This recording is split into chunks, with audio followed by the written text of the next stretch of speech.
This is the Greg Bedard Patriots Podcast with Nick Cavins.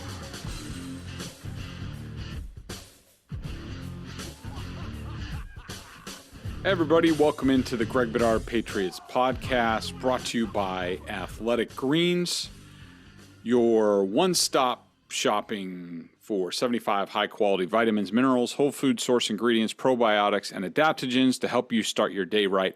We are back. Hopefully we are back on the 2-day-a-week schedule.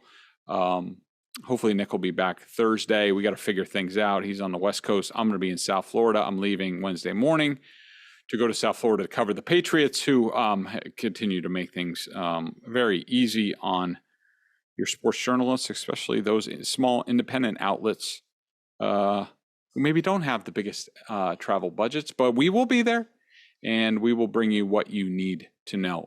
Let's start there with the Patriots on the trip down there.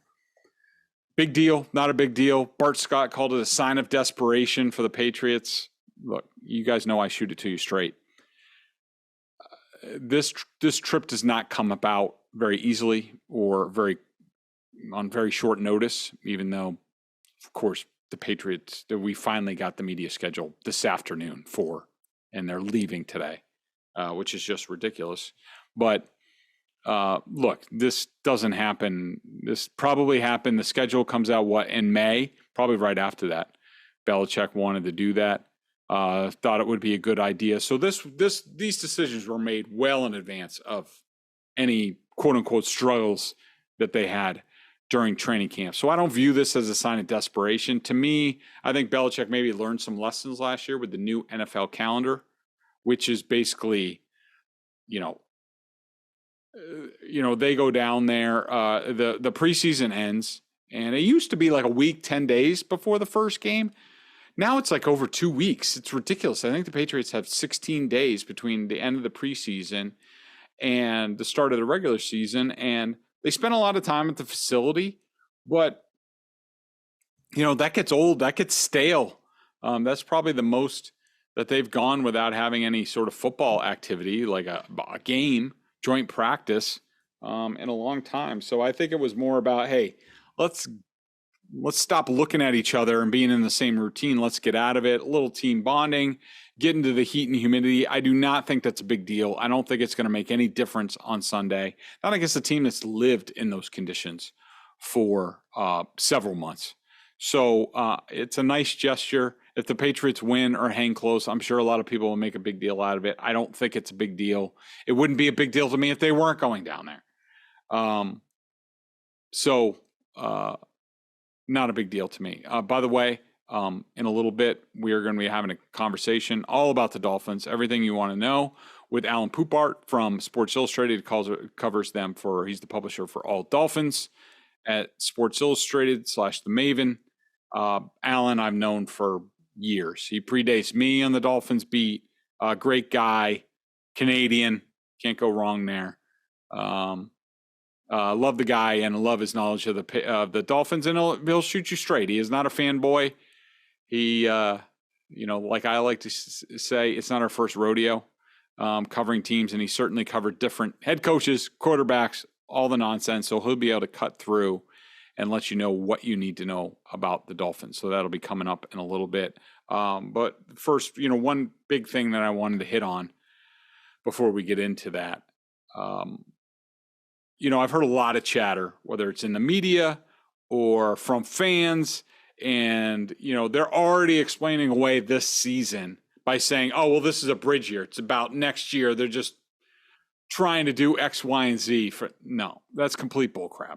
No, if you're hearing any of that talk, it's excuse making, because the Patriots, they've gone through the rebuild process. Okay. 2020 was the Cam Newton year. They were hamstrung with their salary cap. Even Bill Belichick talked about, we're going to take the hit on the salary cap this year because we did a lot of things for Tom Brady. We went for it. There's no questions. I'm not making excuses. That's a fact. That's what Bill said at the time. And so we're like, okay, fine, Bill, you can say this sounds like excuse making and a bunch of bull crap, but we'll believe you. Okay, fine. What do you know? He delivers on his promise. They come out the next year They spend $156 million in guaranteed money. They sign the best defensive player in the market, Matthew Judon, 2 receivers, 2 tight ends, which automatically went to, I think, second and third in tight end contracts at the time, $12.5 million a year each for first Jonnu Smith. He was the first signing, and then Hunter Henry. And, I think they brought back Trent Bound. There was a whole bunch of things that they did. Devon Godchow they signed. I mean, they signed a lot of people. And so they did that last offseason. And, we figured when you spend that amount of money, then they drafted Mac Jones. Also got Christian Barmore and Ramondre Stevenson in the draft. So you figure with all that, rookie quarterback, new people, no, we're not expecting the world to change overnight. That's not how football works. Okay, and 10-7, good season. Didn't like how it ended. A little bit of an aberration with their record, somewhat inflated by weak middle part of the schedule, and they didn't really beat anybody of substance during the year without a hurricane being involved or massive injuries for the Titans. But good for rookie quarterback, bunch of new guys in the system, 10-7 in the playoffs, progress. So you went from the reload year to progress. That last year was the bridge year, not this year. Now you expect to build on that. Everybody's back. All the free agents are now in the second year. You got another draft class to build off of. You have Mac Jones in his second year. There's no excuse for them to take a step back. They added Devontae Parker to the offense. The only person they lost on offense was Shaq Mason, replaced him with a first-round rookie. They picked him in the first round. They traded down. They could have drafted other people at other positions of need. They decided not to. They went with a guard. He's been in there since day one. The only subtractions they made on defense were older, slower players who are still on the street. For the most part, Kyle Van Noy is with the Chargers. But they wanted to get faster on defense. They think they did that. So why should we be expecting them to do anything but taking a step forward? No. A step back is no good. You can't explain it away and say, well, it's a bridge year to next year because they have the second most cap space right now at $50 million, which is a fact. You can't say that. You know why? Because there are other circumstances involved. Not only they should be building. Last year was the rebuild, the bridge year. This year you deliver, you take another step, maybe not in wins and losses, but you qualify for the postseason again. You probably win a game. If not, you're very competitive. That would be progress. That's what they should be doing next year. Then you're building off that. So no bridge year. We're in the build phase for the Patriots. And you can't really look to that cap money for a couple different reasons. Number one, they have a bunch of guys. I'm just trying to call it up right now. Who are going to be free agents next year. That if you let them go, you're hoping for a compensatory pick. So you're talking about guys who have played a lot of snaps. Devin McCourty, assume he retires or he's back. Jacoby Myers will be an unrestricted free agent. Isaiah Wynn, if you don't want him here, you want to let him walk, sign a big deal as a tackle to go start for somebody, now you get a third-round pick back. Jacoby Myers could get you a 4. Nelson Aguilar, free agent. Damian Harris, free agent. If you think he's a good running back, you let him go, you get a comp pick. I think they can max out at 3. So if you want to get anything for these guys, if you don't trade them this year, the problem with the compensatory pick formula is you can't sign anybody big. So you got to rely on street free agency or trades. But as far as signing free agents with that money, not if you want comp picks in the 2024 draft. And the other thing you have to keep an eye out on is that you have guys, if you want to retain them, guys who are going to be free agents in 2024, who you would need to extend this coming off season, or at least going into next year. Kyle Duggar. A lot of people think he's going to be a Pro Bowler this year. You want him around, he's going to be an unrestricted free agent in 2024. Hunter Henry. Anybody see any tight ends in the pipeline ready to replace him? Think Jonnu Smith is going to be ready to do it? Probably not. Going to need to extend him. Juwan Bentley? Any other linebacker options on the team right now? Maybe Cam McGrone if he uses the practice squad, but you don't know. Mike Owenu, unrestricted free agent 2024. Kendrick Bourne, Devontae Parker, Trent Brown. These are a lot of guys that might need to be extended next offseason. So for a few different reasons. Number one, they're in the progress building phase right now as a team. Last year was treading water or just hoping to set the foundation. This year is a build year to next year. It's not a bridge year. It's a build year. They should be contenders next year. Playoffs last year, win a playoff game, become contenders. So this is not, they can't take a step back here, even if it's a step back to go forward. And then also you have unrestricted free agents that you don't want to sign free agents to offset the compensatory pick formula. And you have guys who are going to become free agents in 2024 that you need to start extending if you believe in some of the talent you have acquired on this team.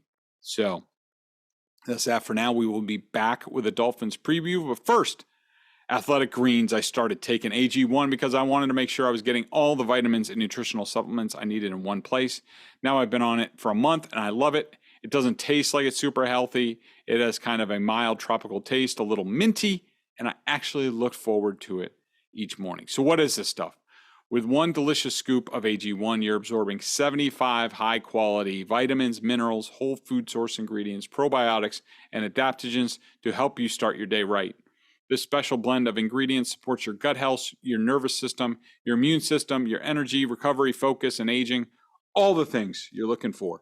I take it first thing in the morning. It's now part of my morning routine, and I'd be lost without it. It contains less than 1 gram of sugar, no GMOs, no nasty chemicals, or anything artificial, while still tasting good. Right now, it's time to reclaim your health and arm your immune system with convenient daily nutrition. Just 1 scoop in a cup of water every day. That's it. No need for a million different pills and supplements to look out for your health. To make it easy, Athletic Greens is going to give you a free 1-year supply of immune-supporting vitamin D and 5 free travel packs with your first purchase. All you have to do is visit athleticgreens.com/Bedard. Again, that's athleticgreens.com/Bedard. Take ownership over your health and pick up the ultimate daily nutritional insurance.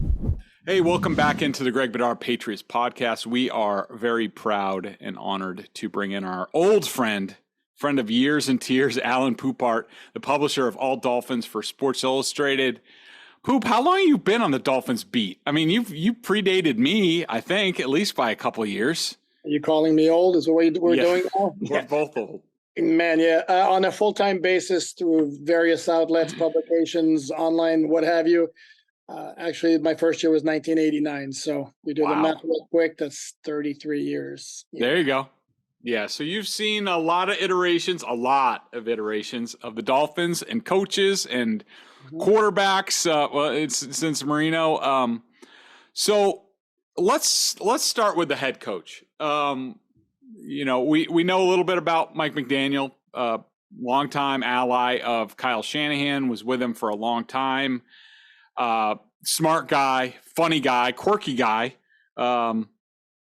Even sometimes listen to his press conference, he sounds like sort of the cool substitute teacher or science teacher that you would have in school. I guess the big question is,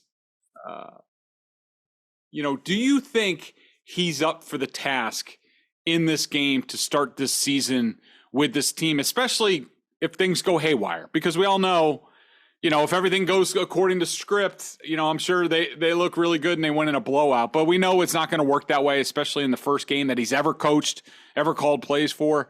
Where do you assess where he is and the control that he has of this team? And do you think he has them ready to be ready for Sunday? Yeah, that's the big question, isn't it? Because now we're at the time of year where we haven't seen him in a regular season game. So now it's been preseason and it's been training camp where they're going against each other. And of course, the players, they all love him because he's kind of a nice guy, a mellow guy, much more friendly than his predecessor, who you in Boston know very well, Brian Flores. So everything is peaches and roses right now because, as you mentioned, there hasn't been any adversity. We just don't know how he's going to react when things go haywire, which they will at some point because that's just the way it is in the NFL. Having said all that, as you mentioned, yes, he's very smart. There is reason to think, and partly because the Kyle Shanahan scheme system has worked everywhere it's been, and Mike McDaniel has been his right-hand man for a long time, there is reason to think that it's going to work. And that's a big part of the optimism around here. And now it's funny because you look around the country and there is some skepticism. I mean, I look at power rankings and they're 18, 19, 20, that neighborhood. And you look at their roster, I think their roster is better than 18, 19, 20. We do have a question mark at quarterback, which is a different topic, which I'm sure is going to come up at some point here.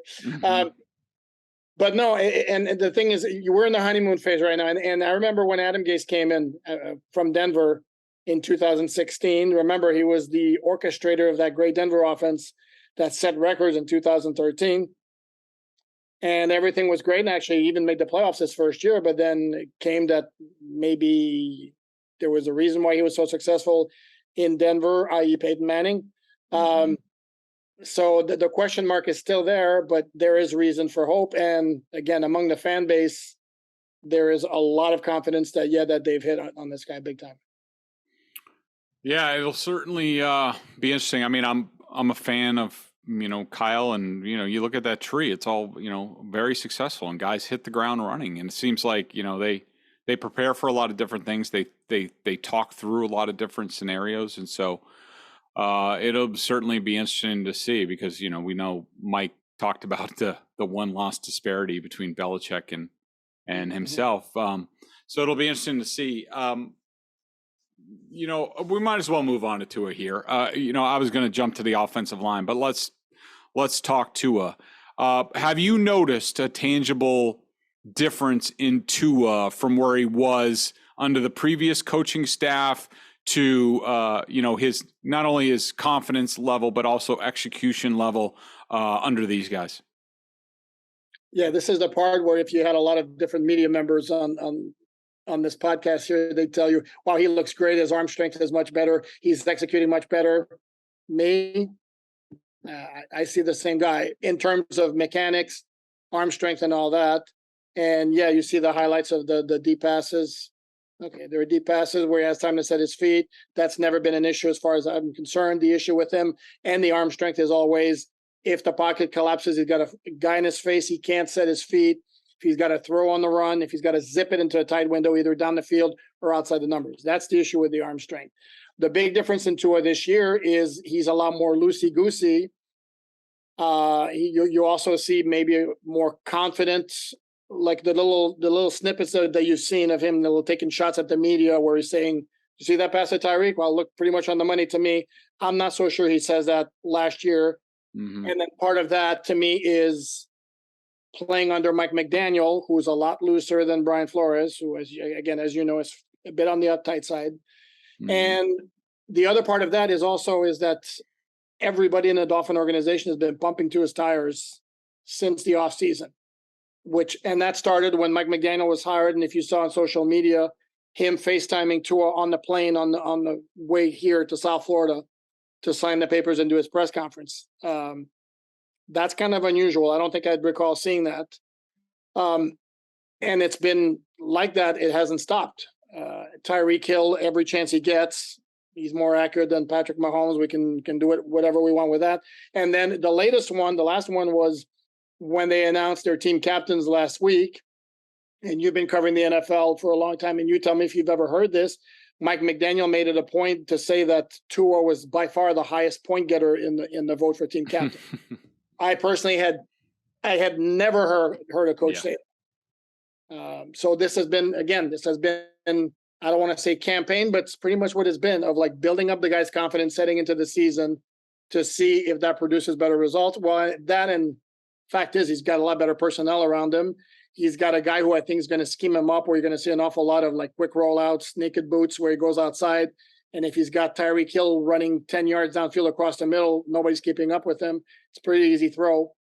So, and then my final point on Tua is Jimmy Garoppolo topped 100 in passer rating under that system. Jared Goff with the Rams, which is a similar system, topped 100 in passer rating twice, not once, but twice. And I don't think anybody's ever accused either of those guys of being a great quarterback. So, yeah. A big part of, making a quarterback feel comfortable, and it's the same stuff for the Patriots, and Mac Jones, who was, jittery basically all summer behind this offensive line and kind of what they're doing. Tell me about the Dolphins offensive line. I know they brought in Armstead. I think they moved Jackson to the right side, to right tackle. How do you feel?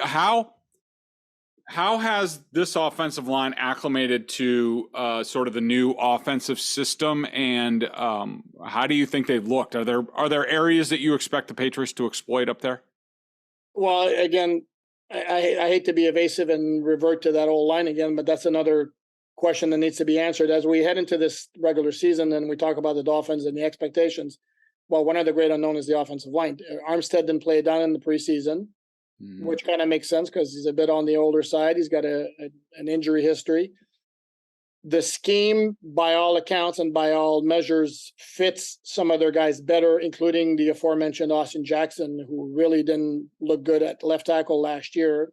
And then, in fact, the game you saw them up there at left tackle, there was one of only 2 or 3, I believe, starts him at a left tackle before they decided this isn't working. We got to move him inside. Now he's playing at right tackle. Again, by what I saw in training camp and the practices and the preseason, looks better. Not ready to say he's a Pro Bowl player.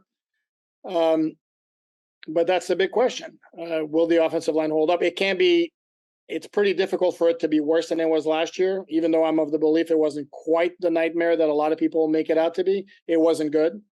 And it's pretty safe to say it's going to be better.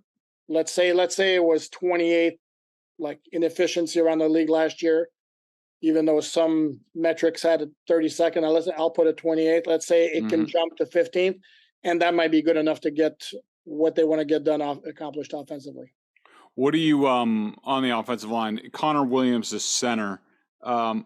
If the Patriots look at that as a sort of a weak spot and they put Christian Barmore over him and or do a bunch of like A gap stuff, like do you think he can handle that week one? Yeah, he'd be, if I have concerns on the offensive line, I think he'd be a guy I would look to. I think Jackson's going to be okay at right tackle. I like Robert Hunt at right guard. Armstead's a very good player if he stays healthy.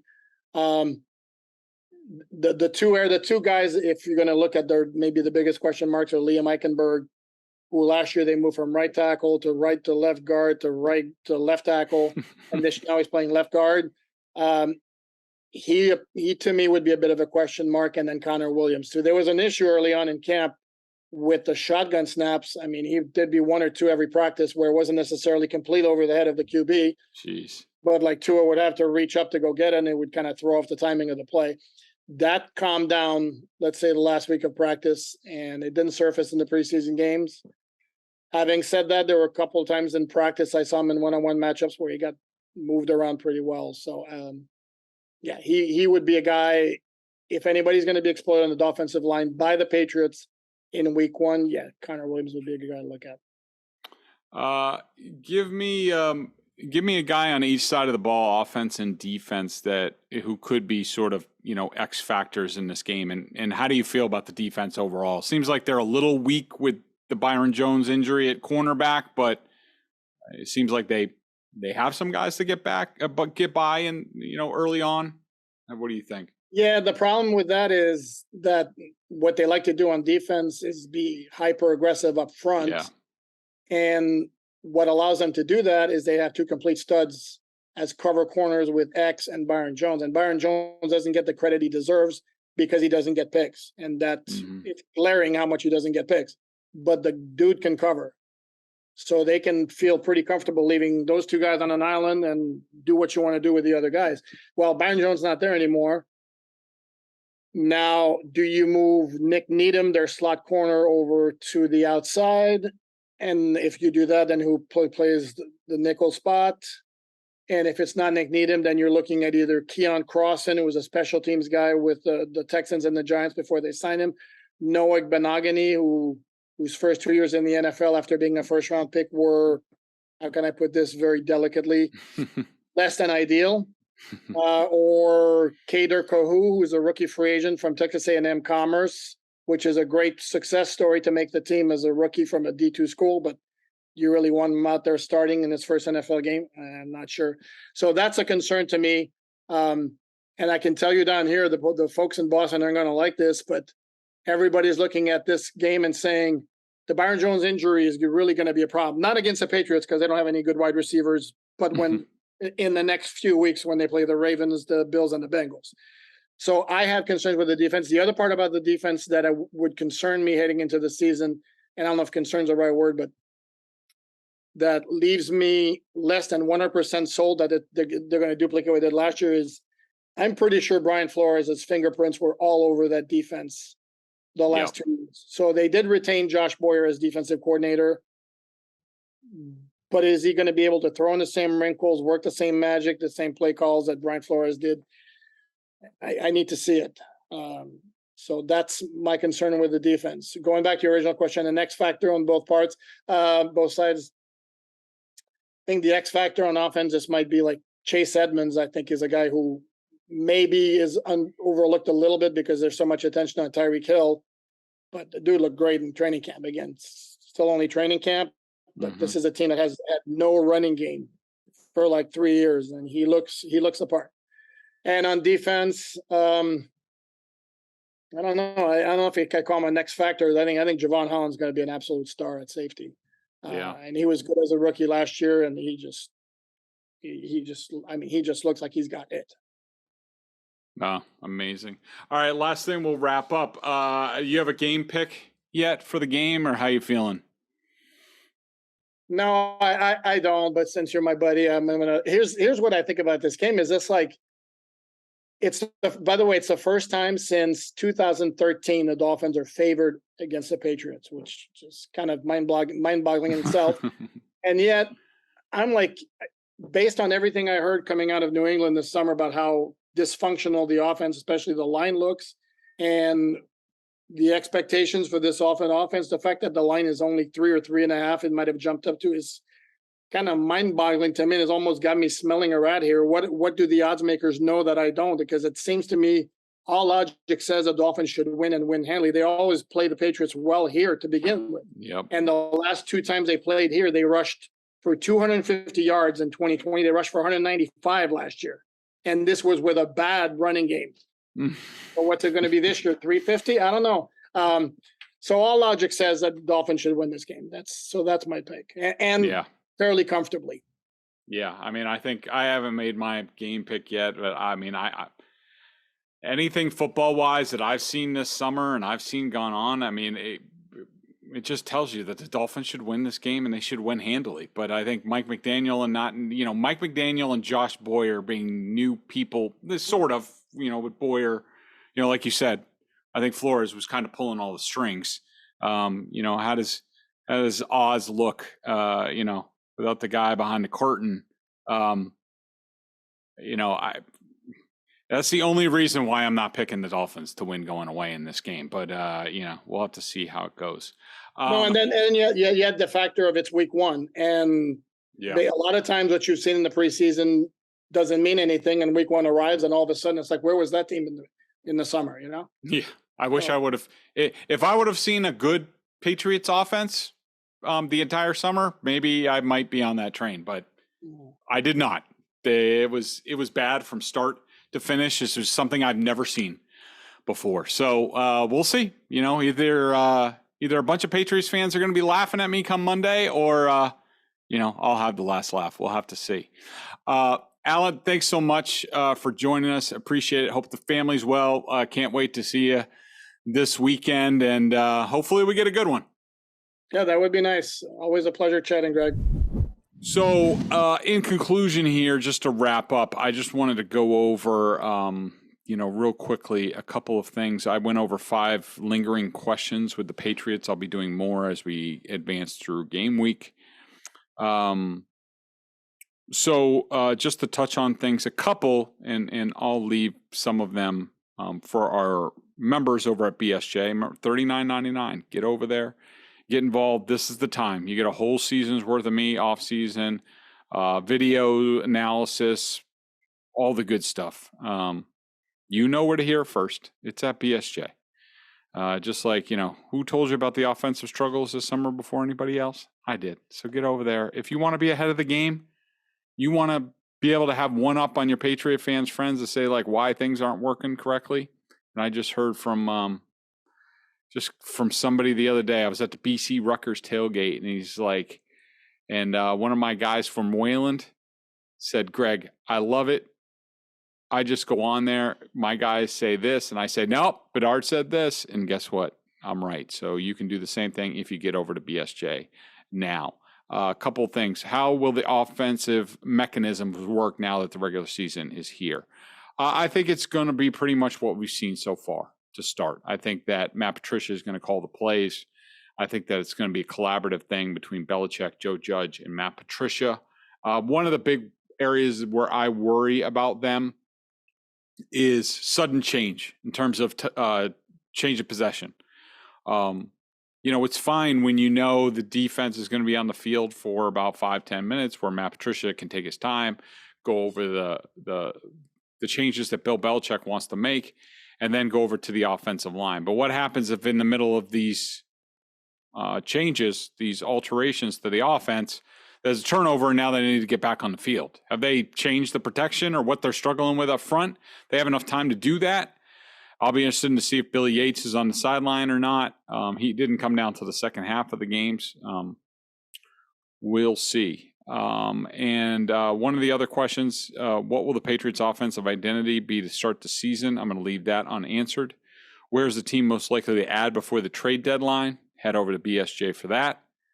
And what's the position group that is most worrisome? But I'm going to give you which defensive player is the team most counting on in their plans for the season? Christian Barmore, no question. Talking to people behind the scenes on the team, they are expecting him to do a lot of big things. I expect him, I don't know if it's to start, but he's going to play more snaps this year.